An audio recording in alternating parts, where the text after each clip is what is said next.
Unakuta kijana anaenda kwa sisi wenzake. Oya, washikaji njooni hapa sasa mwanangu. Leo ndo nataka nimuoneshe sasa mtoto ndo ule hapa sasa angalia kitu kile pale.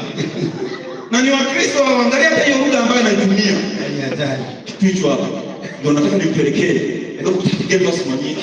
Acha wewe. Muangalie. Tena hapo. Ananivuruga.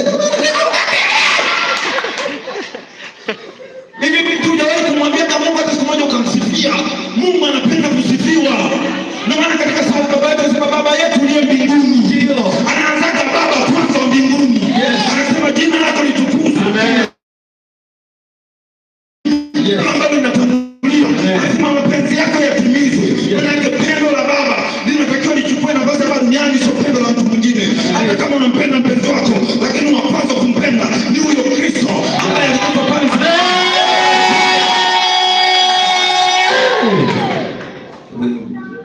Hata kama inaumiza, lakini upone tu mtumishi. Ndio. Tupo dunia mbaya.